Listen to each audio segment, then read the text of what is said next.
Today, massive organizations operating out of crystal cathedrals generate billions in wealth. They pack arenas with cheering congregations, concert-style writing, and highly mobilized political movements, all operating in the name of one historical figure. Broadcaster William Cooper presented a provocative thought experiment regarding this landscape. He argued that if the man these churches claim to follow returned today, he would categorically reject their institutions. He would likely cast them out. The justification for this condemnation is that modern interpretations have hijacked the original legacy. The actual teachings of the historical figure have been buried under layers of organized, wealthy formalism that he explicitly warned against. To understand the scale of this disconnect, you have to look at his enduring influence. For all the military and political accomplishments of Julius Caesar, very few today lend practical importance to what he did or how he lived. 2,000 years later, the carpenter remains a central sign of contradiction. His influence grew through the introduction of a doctrine meant to dismantle worldly priorities from the inside out, inverting every value the Roman Empire held dear. Looking at this vintage map of the Roman Empire, you can see the odds stacked against him. He appeared in a captive nation, a region of minor importance. He possessed absolutely no human means of influence, no weapons, no money, and zero political support.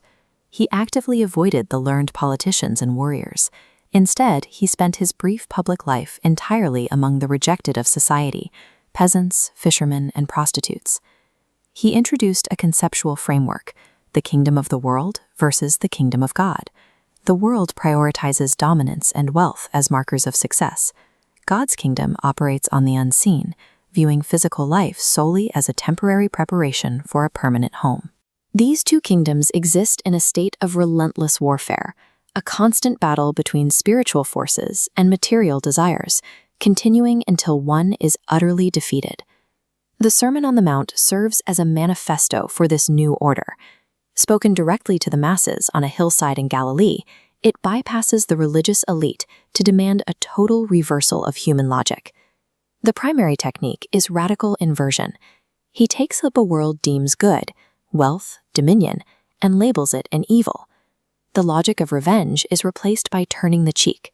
Defending honor is replaced by silent sufferance of insults. He retained the old Mosaic law, but perfected it, shifting the burden of justice from external, physical actions to the strict policing of internal thoughts. The strict rule against committing murder was escalated. Under this new standard, merely holding on to anger made a person liable to judgment.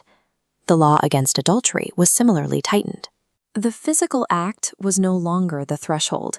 Simply looking with lust constituted a violation in the heart. Finally, he demanded a total abandonment of material anxiety. Followers were instructed to stop hoarding wealth or worrying about food and clothing, instead relying entirely on the divine providence that feeds the birds of the air. This doctrine directly opposed human nature. It criminalized the pursuit of wealth and completely rejected the established hierarchies that kept civil society functioning.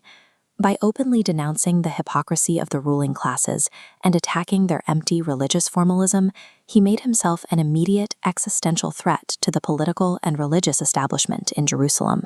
They could not tolerate him.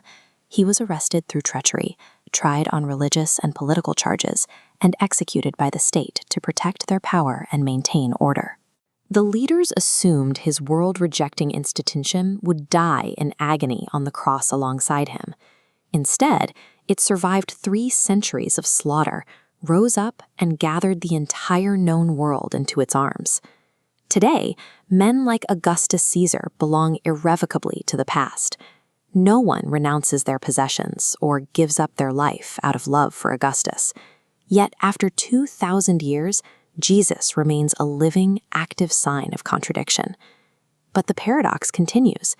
The exact wolves in sheep's clothing that he warned his followers to avoid have infiltrated and built massive, wealthy institutions using his name as a shield. Finding the actual legacy of the Sermon on the Mount requires looking past the pageantry. It persists only in a narrow, difficult path of radical love,